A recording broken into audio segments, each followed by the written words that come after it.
Hello, and welcome to my online artifact for my university course EDC 3100, Ict and Pedagogy. In this particular online artifact, I'll be indicating how ICTs have transformed the classrooms for today's students. Back when evolution first began, we are led to believe that cave walls were used to write on, and this was their way of communicating and teaching one another about certain things. As we have passed through the years, students have upgraded from rock walls to slates and books, and now in this day and age, computers or tablets. However, it's not only the students' equipment that has changed immensely, it is also the teachers. They have progressed from writing on walls to blackboards to whiteboards, using projectors and interactive whiteboards, where you can do almost anything with them. This is how much technology has changed today and constantly being upgraded and made more accessible for everyone to use. These are all called ICTs and are tools in which teachers can use to creatively expand learning and provide information in so many different ways to students. Some of you might be now asking, how can these be ICTs? Well, an ICT is the many technologies that enable us to receive information and communicate or exchange information with others. Anderson 2010. You now might be thinking paper is an ICT. Well, you would be correct, but let's focus on the digital ICTs that are accessible to us in the classroom in this era of technology. Although through my experiences, not everyone likes to use technology, as some of the time there are little glitches in the system here and there.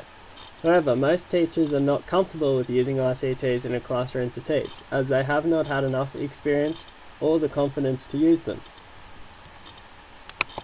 This now leads me to a story where a prac student known as Mr. Hone was sent on a professional placement for 3 weeks.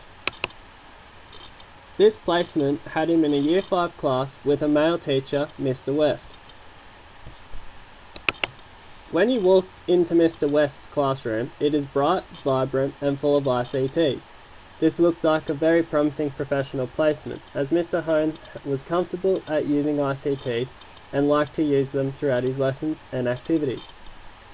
In Mr. Hone's prior professional placement, he had learnt so much from other teachers as they loved to use ICTs and have completed courses to use them effectively in a classroom environment.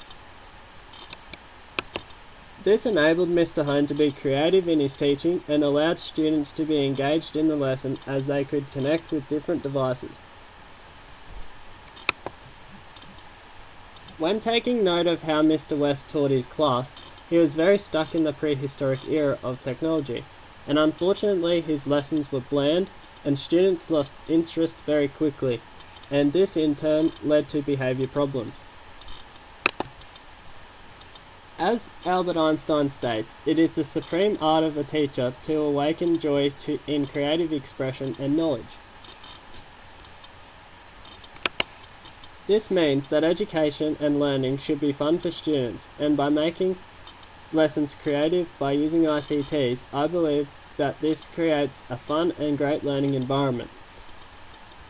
When Mr. Hone had his opportunity to teach, he used a variety of ICT tools to help express the learning and the content that was being taught in the lesson.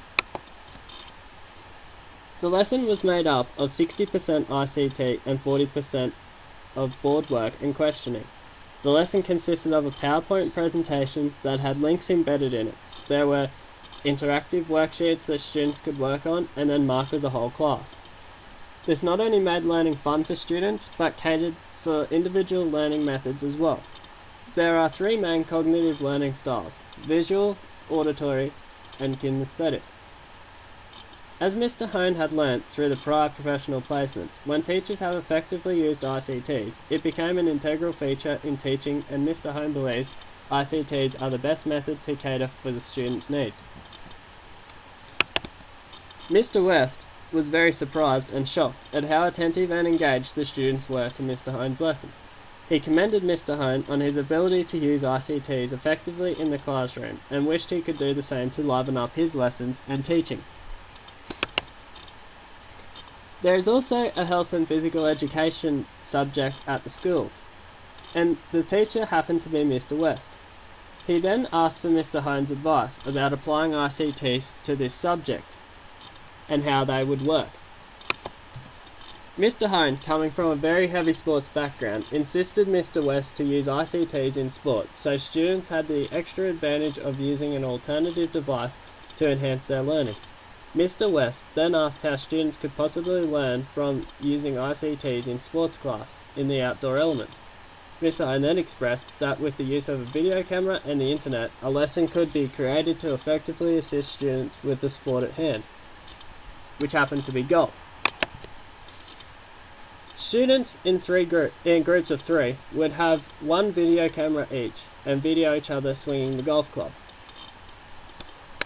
Once this had been completed, students would then upload the videos to the computer and compare them with not only each other but professional golfers via the use of the ICT tool in YouTube. This would then enable students to self-evaluate their swing and be fully engaged in the activity. This allows them to improve and successfully improve their last shot every time, whether it was with contact of the ball or hitting the ball straight. Mr. West listened intently to Mr. Hone's idea and was surprised that he could think of such an activity using so many ICT devices. Mr. West proceeded to teach this lesson with the aid of Mr. Hone, who took one section of the class. This enabled not only Mr. Hone's teaching to be enhanced, but Mr. West, who is utilising ICTs in a lesson successfully, attributed to a major step in his career as well. Mr. Hone then returned in the next semester to a grateful and exuberant Mr. West, who had changed his teaching style immensely.